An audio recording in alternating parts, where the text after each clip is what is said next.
Everyone, welcome to Deepika's garden. नमस्ते, मैं हूं दीपिका और स्वागत करती हूं आपका मेरे यूट्यूब चैनल के एक नए वीडियो में। आज की वीडियो का खास टॉपिक है गुलाब की देखभाल, क्योंकि अब सर्दियां आने वाली है। कैसे करें देखभाल, क्या करना है हमें इस वक्त अपने पौधों में, सारी इन्फॉर्मेशन शेयर करूंगी इस वीडियो में, तो वीडियो के अंत तक बने रहें।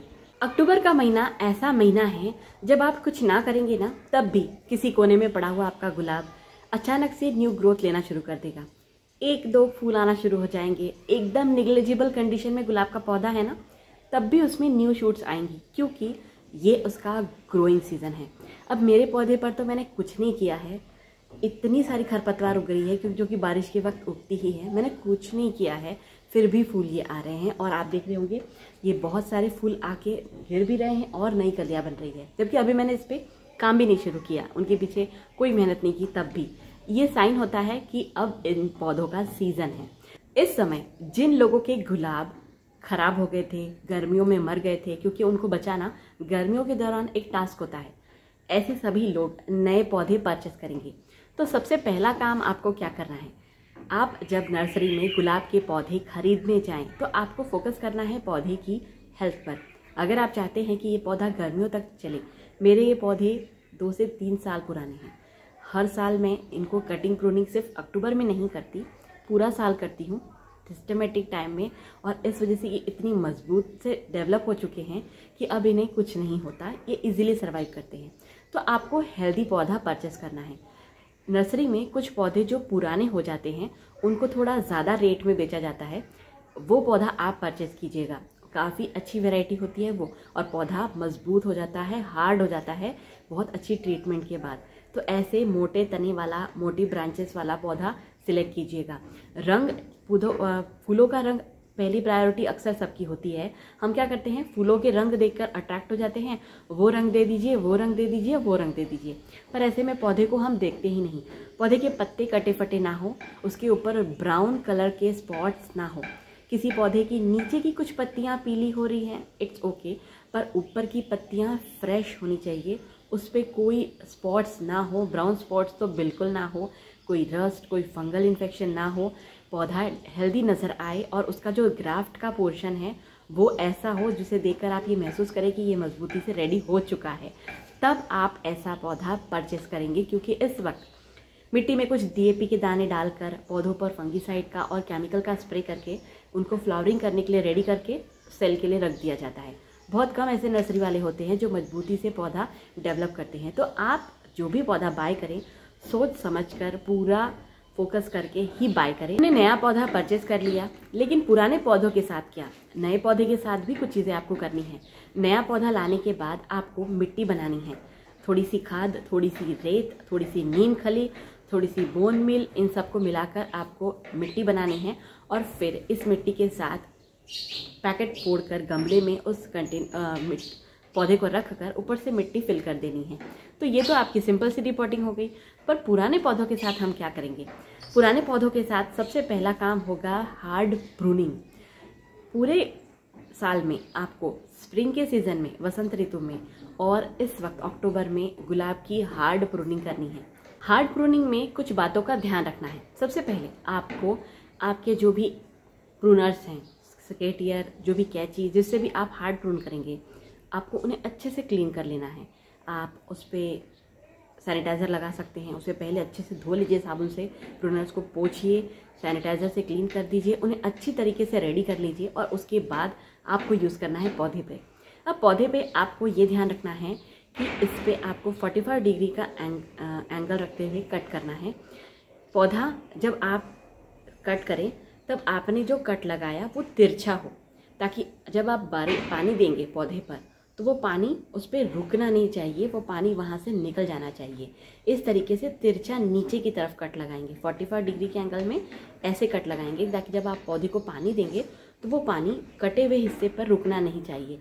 ऐसा कट होने की वजह से वो पानी निकल जाएगा, उस पर स्टैंड नहीं करेगा। अब ये क्यों करना है, क्योंकि इसी की वजह से ही पौधा फंगल इन्फेक्शन से ग्रस्त होता है। जी हाँ, हम अक्सर प्रूनिंग करने के दौरान जो छोटी छोटी गलतियां करते हैं, उसी से गुलाब ठीक होने की बजाय बीमार होने लग जाता है। डायबैक इसी की वजह से होता है, फंगल इन्फेक्शन इसी की वजह से होता है। गुलाब को ना सबसे ज़्यादा फंगल इन्फेक्शन ही परेशान करता है, चाहे वो मिट्टी में हो चाहे वो पौधे के ऊपर हो। तो अगर आपने कट हिस्से वाले जिसको कट करना है उस हिस्से का ध्यान रखा तो ये प्रॉब्लम से आप अपने गुलाब को बचा लेंगे। अब कट पोर्शन पे हमें क्या करना है, हमें लगाना है एक फंगीसाइड, कोई भी, मैं साफ कंपनी का फंगीसाइड यूज़ करती हूँ। ये फंगीसाइड मैं सिर्फ और सिर्फ कटिंग के दौरान अपने पौधों पर लगाने के लिए और सीडलिंग की शुरुआत में फंगस से बचाने के लिए 1 या 2 बार यूज़ करती हूँ, उसके बाद बिल्कुल नहीं, इससे ज़्यादा मैं इसका यूज़ नहीं करती। तो साफ फंगीसाइड को आपको वो कटे हुए पोर्शन पे बिल्कुल अच्छे से लगा देना है ताकि वो हिस्सा फंगल इन्फेक्शन से बच जाए। जब आप प्रूनिंग करते हैं ना, उसके बाद पौधे को नहलाना नहीं है, पानी देना है, गमले में देना है, मिट्टी में देना है, पौधे के ऊपर पानी नहीं पड़ने देना है। 2 से 3 दिनों तक ये बात का ध्यान आप रखेंगे तो पौधा डायबैक से बच जाएगा और आपका प्रूनिंग सक्सेसफुल हो जाएगा। प्रूनिंग के दौरान हमें पौधे की ग्रोथ का डायरेक्शन भी डिसाइड करना है और उसके बाद प्रूनिंग करनी है। अगर आपको ये चीज़ समझनी है तो आप कमेंट करेंगे तो मैं इस पर एक डिटेल वीडियो बनाऊंगी, क्योंकि ये चीज़ डेमोन्स्ट्रेशन से ज़्यादा अच्छे से समझेगी कि आपको किस तरह से प्रून करना है और किस तरह से अपने पौधे को शेप देना है। यहाँ पर मैं आप लोगों से एक चीज़ कहना चाहती हूँ, मैं जो गुलाब उगाती हूँ मिट्टी में उगाती हूँ, खाद के साथ उगाती हूँ, ऑर्गेनिकली उगाती हूँ, कोई केमिकल नहीं डालना पड़ता मुझे। कटिंग करते वक्त सिर्फ साफ फंगीसाइड यूज़ करती हूँ, उसके अलावा और कुछ नहीं। साल भर मेरे पौधे फूल देते हैं। फूलों का ना एक पैटर्न होता है, सभी तरह के फूल, ऐसा नहीं कि ये सिर्फ गुलाब का है या हिबिस्कस का है। आप ये सब पौधों में नोटिस कीजिएगा, जब आपका पौधा खाद लेता है, डेवलप होता है तो मस्त फूल देता है और उसके बाद जैसे सारे फूल कलियाँ ख़त्म हो जाती है फिर थोड़ा सा रेस्ट करता है। उस दौरान हम फिर खाद देते हैं, क्योंकि जैसे मेरी आदत है मैं हर महीने खाद देती हूँ, तो उस हिसाब से वो फिर अपनी एनर्जी इकट्ठा करते हैं और फिर से फ्लावरिंग करते हैं। और ऐसा जब आप सीज़न में करते हो तो कंटिन्यू पौधा भर भर के फूल देने के लिए रेडी रहता है। तो जो ऑर्गेनिकली ग्रो मैं करती हूँ उसमें मेरी मेथड से भी मुझे भर भर के फूल मिलते हैं। अगर आपने मेरी रील्स वगैरह देखी हैं, शॉर्ट्स वगैरह देखे हैं, तो आपको पुराने शॉर्ट्स में दिखेंगे मेरे पौधे पर भरपूर फूल रहते हैं पूरा साल। तो यहाँ अगर आप सोच रहे हैं कि हम ऐसा क्या चमत्कार कर दे, ये डाल दे वो डाल दे और फिर फटाफट फ्लावरिंग हो जाएगी, तो ऐसा नहीं होता। किसी भी पौधे को अगर अच्छी तरीके से आपको ग्रो करना है, बहुत सारे फूल लेना है, तो पहले उसे मजबूत बनाइए, क्योंकि मजबूत पौधे में ज़्यादा ब्रांचेस डेवलप होंगी, ज़्यादा ब्रांचेस में ज़्यादा कलियाँ आएंगी। ये एक बहुत कॉमन लॉजिक सी चीज़ है कि आप जब तक अपने पौधे को मजबूत नहीं बनाएंगे तो किसी भी स्पेशल लिक्विड को डाल देने से, पाउडर को डाल देने से, किसी केमिकल को डाल देने से चमत्कार नहीं होने वाला। इस माइंडसेट को रेडी कर लीजिए। तो ये वो समय है जब आपको आपके पौधे को ज़्यादा फूल लेने के लिए रेडी करना है, पर सिस्टमेटिक और स्टेप बाय स्टेप। यहाँ पर मैं आपको एक बात बताना चाहती हूँ कि जो लोग केमिकल से गुलाब उगाते हैं उनके केमिकल के डोजेस, पौधे की केयर, सब कुछ उनके एक शेड्यूल पर डिपेंडेंट होती है और वो उसके पूरा फॉलो करते हैं और उसके बाद उनको बहुत अच्छे रिजल्ट भी मिलते हैं। पर मैंने कभी केमिकल यूज़ नहीं किया है, तो मैं केमिकल से रिलेटेड ना आपकी किसी क्वेरी को सॉल्व कर पाऊँगी और ना ही आपको ये कहूँगी कि आप केमिकल के रास्ते जाएँ। इस मेथड से पौधों को उगाने वाले, इस मेथड से गुलाब को उगाने वालों के वीडियो आप देखकर उनसे ही राय लीजिए और उनसे ही सही समझिए कि केमिकल के थ्रू जाने पर आपको गुलाब में क्या रिजल्ट मिलेंगे। हमने पौधा खरीद लिया और मैंने आपको प्रूनिंग का मेथड बताया, लेकिन सबसे इंपॉर्टेंट चीज़ होती है इसकी रिपोर्टिंग। रिपोर्टिंग क्यों करना है, कौन से पौधों को करना है, ये समझने के लिए आपको ये देखना होगा कि आपने अपने पौधे को लास्ट रिपोर्ट कब किया था। मैं मेरे पौधे को 1 साल के डिस्टेंस में रिपोर्ट करती हूँ। जैसे मैंने जिन पौधों को लास्ट ईयर रिपोर्ट किया था वो अभी बहुत अच्छी कंडीशन में है। इस वक्त मैं उन्हें सिर्फ खाद दूंगी, जो कि मैं हर महीने देती आई हूँ। पर मेरे कुछ पौधे ऐसे हैं जिन्हें मैंने बीच में खरीदा था कुछ महीनों पहले, तो मैं उन्हें रिपोर्ट करूंगी, क्योंकि मुझे उन्हें अगले साल तक अच्छे तरीके से सस्टेन करवाना है।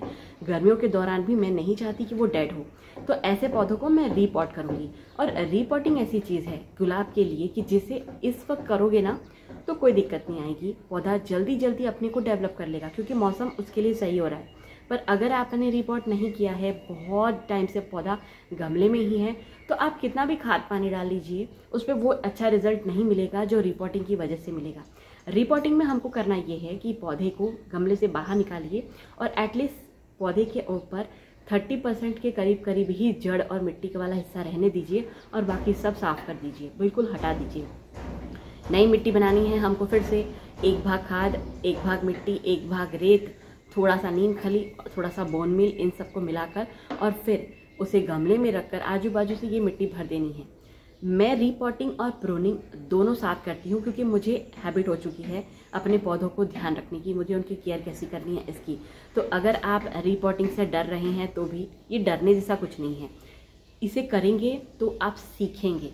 तो अगर आपका पौधा बहुत पुराना हो चुका है, फूल नहीं दे रहा, इस बार रीपॉटिंग ज़रूर कीजिए। मैं इसकी भी एक वीडियो शेयर करूंगी कि मैं कैसे करती हूँ, तो इससे आपको बहुत ज़्यादा हेल्प मिलेगी। रीपॉटिंग बहुत ज़रूरी होती है गुलाब की इस मौसम में। अब रीपॉटिंग और प्रूनिंग ये दोनों करने के बाद हमें करना ये है कि हमें अपने गमले को 4 से 5 दिन के लिए थोड़ा शेड में रखना है, क्योंकि क्या है ना कि वो स्ट्रेस में है अभी, वो धीरे धीरे अपने आप को सेट करेगा। तो इस वक्त दिन के वक्त धूप भी बहुत तेज़ हो रही है, तो ऐसी तेज़ धूप में गुलाब को हमें नहीं रखना है। 4-5 दिनों के लिए उसे शेड में रख दीजिए, वाटरिंग करते रहिए इस दौरान। धीरे धीरे जैसे आपको उसमें न्यू शूट दिखेगी, फिर आप उसे उठाकर वापस धूप में ले आइए।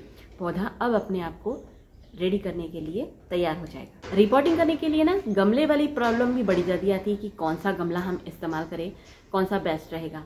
मेरे ना बकेट में, प्लास्टिक में और मिट्टी में सब में गुलाब के पौधे हैं, पर मैं सभी को ना, मेरे मतलब जितने पुराने गमले थे मिट्टी के, उनमें जो गुलाब चल रहे हैं, अब मैं उन्हें बाल्टी में शिफ्ट करने वाली हूँ।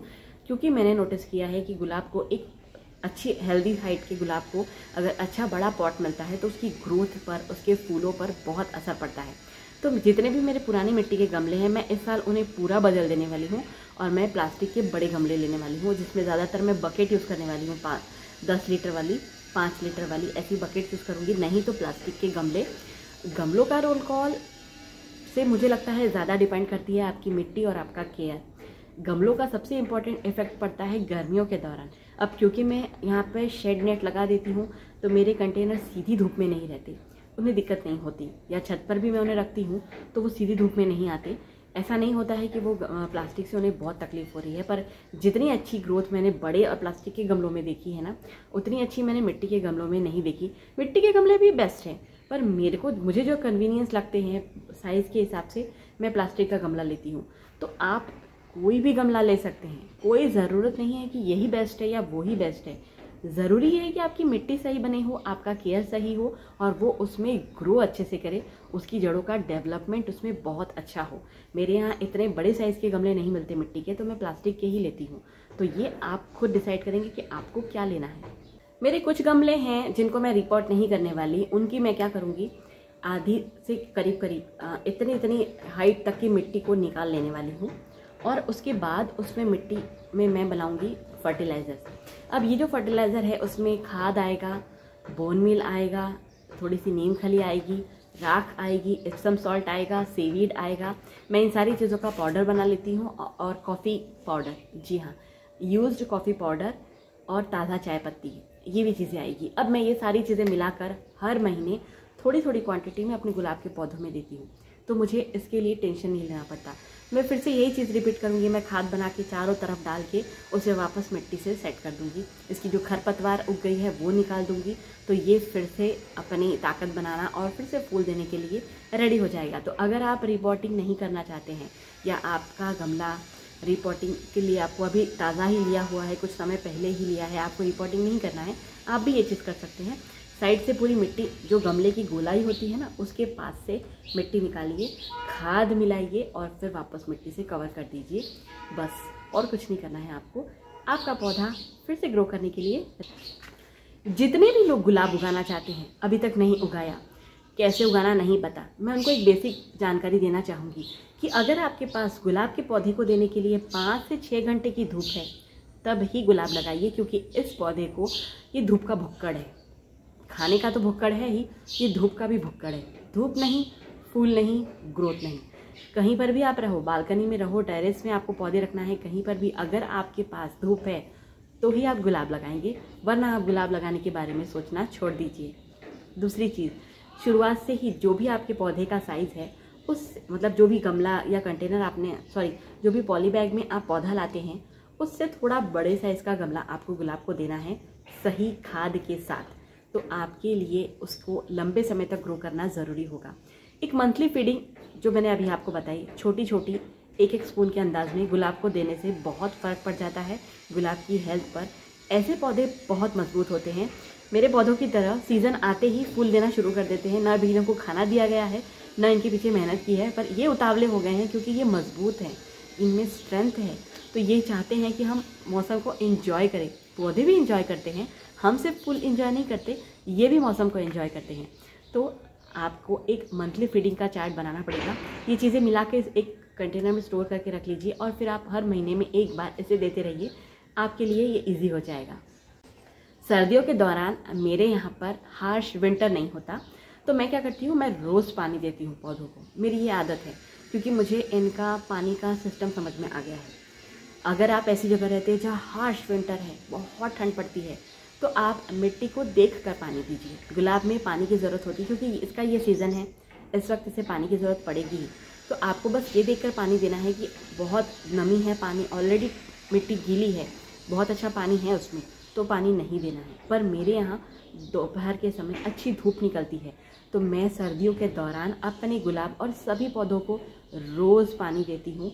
ये मेरा शेड्यूल बन गया है। मुझे पता चल गया है कि मुझे इन्हें कितना पानी देना है, तो ये चीज़ मैं फॉलो करती हूँ। तो आपको भी पानी देने को लेकर ये ध्यान रखना होगा कि आपको पानी देना है, रोज़ देना है या नहीं। आप अपने वेदर के हिसाब से, टेम्परेचर के हिसाब से, मौसम के हिसाब से तय कीजिए और फिर पानी का शेड्यूल बनाइए और फिर पौधे को वाटरिंग करें, क्योंकि वाटरिंग भी इनके लिए बहुत ज़रूरी होती है पूरी सर्दियों के दौरान। हमने पौधा लगा दिया, खाद भी दे दी, प्रूनिंग भी कर दी, रिपोर्टिंग भी कर दी, सब सेट हो गया। एक सवाल रह गया है कि लिक्विड फर्टिलाइज़र कब देंगे। जैसे हम सरसों खली का पानी देते हैं, मैं प्याज का पानी भी देती हूँ, जीवामृत देती हूँ, इतनी खाद ऑलरेडी अभी मिलाई है, तो लिक्विड फर्टिलाइज़र कब देना है। देखिए, सर्दियों में लिक्विड फर्टिलाइज़र सभी गार्डनर्स देते हैं जो भी फूल उगाते हैं, क्योंकि हम लोगों को ये आदत होती है कि हमें और ज़्यादा फूल चाहिए। तो ऐसे में जब आपने रिपोर्ट किया उसके ठीक 20 से 25 दिन के बाद आप थोड़ा थोड़ा लिक्विड फर्टिलाइज़र देना शुरू कर सकते हैं। ऑलरेडी हमने मिट्टी में खाद मिलाई है, तो पहले उसे खाद के साथ सेट हो जाने दीजिए। फिर 20-25 दिन के बाद आप इसको रूटीन बना सकते हैं। हर 15 दिन में, हर हफ्ते में थोड़ा थोड़ा लिक्विड फर्टिलाइज़र देंगे तो गुलाब को ये बहुत पसंद आएगा। गुलाब ना बेसिकली भुक्कड़ पौधा है, बहुत भूखा है। जितनी खाद देंगे ना उतना हैप्पी रहता है। तो आप ऐसा मत सोचिए कि ये दे देंगे तो वो कुछ हो जाएगा, कुछ नहीं होगा। बस 25 दिन का गैप शुरुआत में रखना है क्योंकि हमने खाद मिलाई है, और उसके बाद लिक्विड को कंटिन्यू करना है। तो ये था गुलाब का वीडियो और सारी इन्फॉर्मेशन मैंने आपको स्टेप बाय स्टेप समझाई। गुलाब की मेरी पहले भी मैंने 2-3 वीडियो डाली हैं। सेम मेथड है क्योंकि मैं चीज़ें जो हर साल करती हूँ वो आप लोगों से शेयर करती हूँ। मैं ऑर्गेनिक वे में गुलाब उगाती हूँ, मैं केमिकल का यूज़ नहीं करती।